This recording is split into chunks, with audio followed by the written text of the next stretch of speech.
Mona reveals all and who's the boss. Grandma? And Tony finds it hard to keep his mind on the job. Tony? I was just reading the articles. 7:30 Tuesday on 9.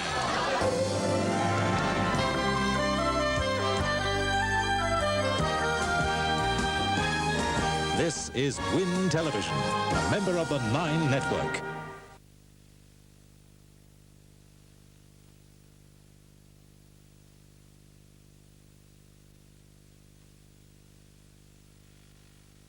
Tonight, television history made with the launch of aggregation into Canberra. Leading Democrat Senator Norm Sanders to stand for the ACT. And in sport, the Canberra Raiders confident of opening their account this weekend for the 1989 season. Good evening and welcome. Television history was made last night when WIN Television was introduced to the Canberra region at a star-spangled showbiz launch at the Lakeside Hotel. The glamorous introduction was the culmination of years of hard work by WIN TV to bring its services to the Canberra region. More than 450 people were at the glittering launch of WIN Television last night, including some of Australia's best-known television personalities who will now be featuring on Canberra's TV screens. Amongst those attending the WIN launch were many of Canberra's community and business leaders. The launch was pure showbiz, with the invited guests entertained for 4 hours in the lead-up to the midnight launch of WIN. Amongst the top lineup of entertainers was one of Australia's leading performers, Jackie Love. At the stroke of midnight, the Canberra region was introduced to WIN by Bruce Gyngell, who first introduced Australia to television in 1956. Following this, WIN Television broadcast live the music program MTV from Juliana's nightclub at the Lakeside. For WIN TV, last night's launch was a long-awaited moment, and one which WIN chairman Bruce Gordon says will benefit the region. Well, we're going to be bringing them all the shows that they've been missing lately, plus a whole lot more shows. It means they're going to have not only WIN, of course, but they'll have 3 television stations to choose from, but they're going to get a much greater choice of their programming, and we think it's going to give people the kind of television that they've been missing for the last 27 years. Also amongst the guests at the launch was American film and TV star Peter Graves, who was presented with an award for his long association with Australian TV, and in honour of his role in the new Australian-made series Mission Impossible, which is the first Australian series sold to a giant US television network. I promise you I'm happier than Dustin Hoffman tonight.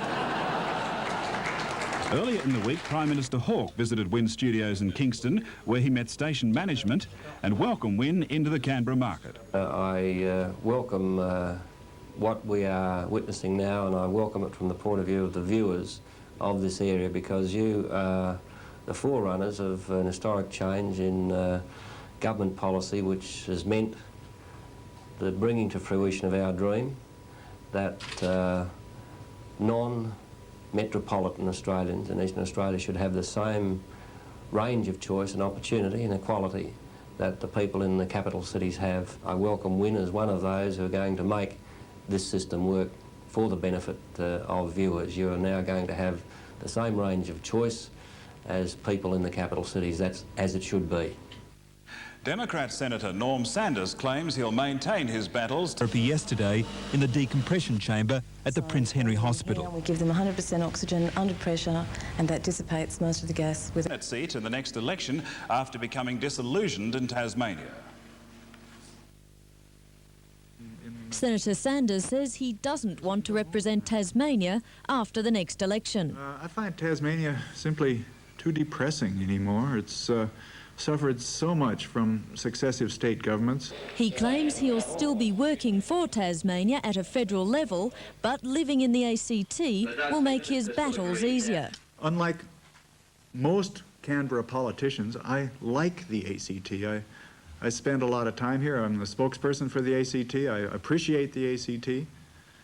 The ACT has environmental problems as well. One of the biggest ones is to keep the developers away from Lake Burley-Griffin's foreshores. The senator says his major concern now is to stay ahead of Liberal ACT Senator Margaret Reid at the next election. Kathy Swan, WIN News. And in an item just to hand, the Australian Electoral Commission has endorsed calls for the ACT election to be investigated by a federal parliamentary committee. Federal and local politicians have criticised the length of time it's taking to announce the election result. Electoral Commissioner Dr. Colin Hughes says he wants the inquiry to go ahead and prove the vote count could not be conducted any faster. Dr. Hughes has blamed the complicated DONT system for the delay. The Australian Federal Police Association says it doesn't know how long it can hold off strike action by angry members. Although Canberra Police have voted not to strike, industrial action over the current funding crisis began today with no on-the-spot fines being issued in the ACT. Thousands of Canberra motorists who would normally receive on-the-spot fines now face the possibility of going to court for traffic offences. The AFPA in the Senate. Cyndon Lester, WIN News. Australian Public Service Association Secretary Kath Garvin has hit out over the proposed amalgamation of her union, the ABC Staff Union and the Australian Clerical Officers Association. Ballot papers were distributed today to the 19,000 Public Service Union members in Canberra, with the outcome of the poll expected by the end of April. APSA, ABC Staff Union and the ACOA have all backed the proposal to amalgamate. From a union view, APSA Secretary Kath Garvin says she's forced to come out in favour of the amalgamation. Service unions know exactly where they stand. Phil Small, WIN News. And still to come in WIN News, the old Parliament House may once again play an important role in Australian politics. The Canberra construction industry facing an employment crisis.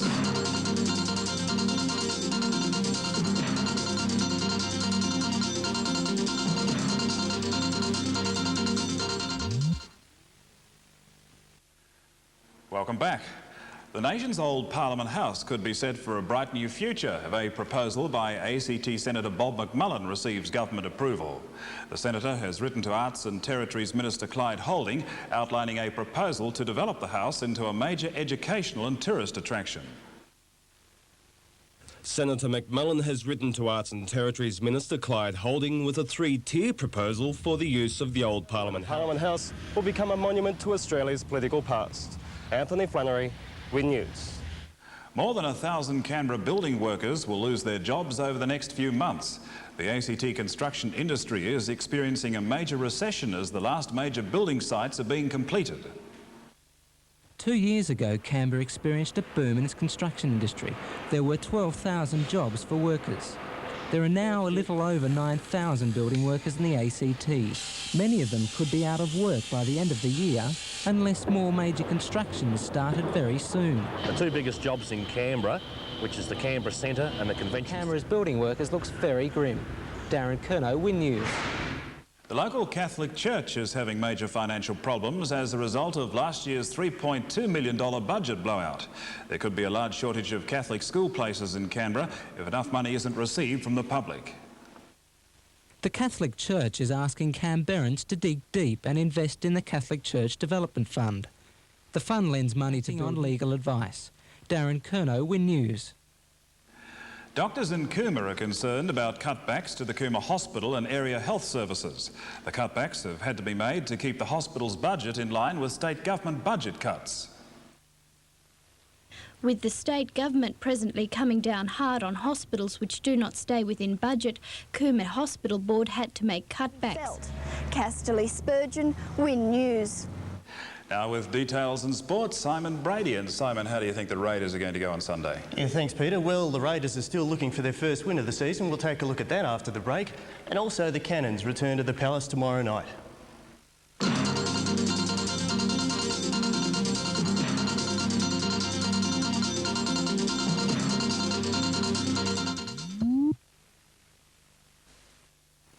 The Canberra Raiders will be trying to gain their first competition points when they take on East this weekend in the Winfield Cup. The Raiders will be keen to rub out the memory of the two disappointing losses they suffered so far this season. Coach Tim Sheens has made a number of changes. Will come for us.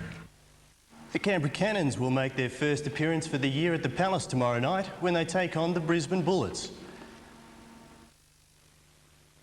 The match is a benefit for former players Jerry Lee, Dave Nelson in the doubleheader on that day.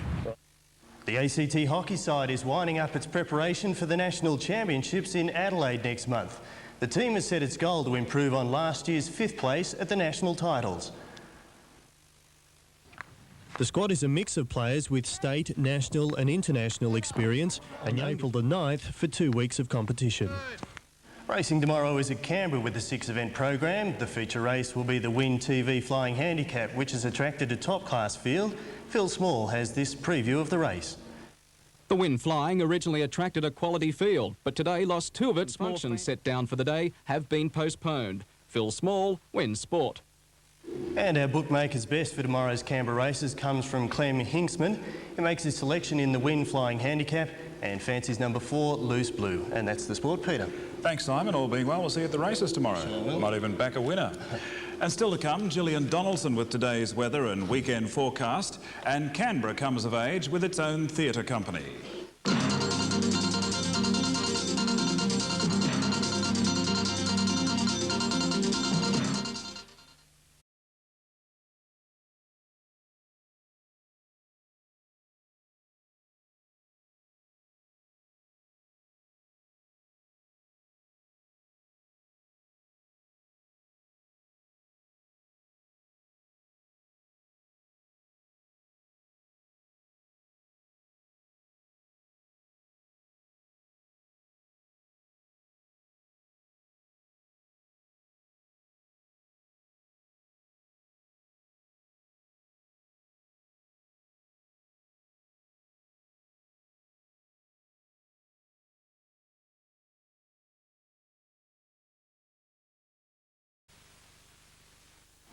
Good evening and welcome to WIN Television's very first weather report.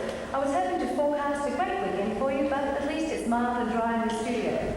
Today in Canberra it was cloudy and wet with moderate to occasionally fresh southeast to northeast winds. Canberra's temperature to 3 p.m. this afternoon was a recorded minimum overnight of 14 and a maximum today of 17. In the surrounding areas of New South Wales and the southern tablelands there was a sheep grazies alert and a road weather alert was current. At least those house tanks will be full. Goulburn recorded a top of 17, Yass 19 and Cooma 15. In the snowy mountains it was overcast with Perisher Valley recording a low of 7 and up to a top of just 9. For the Illawarra and South Coast today, a strong wind warning as a current northeasterly at 20 to 30 knots, seas 2 to 3 metres and a 2-metre swell was recorded. Conditions were wet with poor visibility. Nowra recorded 22, the Gong 22 and Bega 21. The rainfall for Canberra today to 3 p.m. was 13 millimetres. Canberra tomorrow will be cloudy to overcast with a chance of thunderstorms and a minimum forecast of 13 to a maximum of 19. Winds on Canberra's lakes will be southeast to northeast, are wet but sailable 20 to 30 kilometres per hour. The probability of rain in Canberra will be 70%, clearing to a warm, mostly fine Sunday. And the southern tablelands over the weekend, a fewer showers are forecast, contracting east to mild to warm days. Cooma 16, Goulburn 17. Have a great weekend. School on Monday for the kids. And for the visitors to Canberra capital, have a safe trip home. Over to you, Peter. Thank you, Gillian. If the arts and entertainment are the indicators of the maturity of a city, then Canberra has come of age, not only with 2 new television stations, but its own theatre company. Today, actor Ruth Cracknell and the Minister for the Arts, Clyde Holding, gave their blessings to Canberra Theatre Company's first subscription season. Theatre is Let Yourself Go, and with Casterly Spurgeon, WIN News. And that ends tonight's news. From the news team, have a pleasant night. Good night.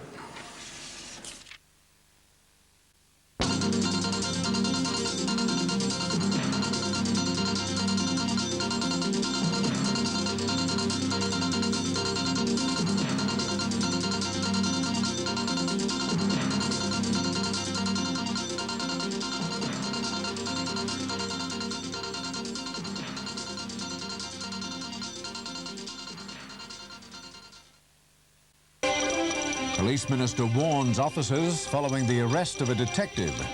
A second girl dies after a family van fills with poisonous gas. Final day for sacked National Safety Council staff. Good evening. A Sydney detective has been arrested over allegations that he conspired to supply amphetamines. 3 civilians are also being questioned following a series of raids this morning. Police Minister Pickering says it's a warning that there will be no rest for corrupt police.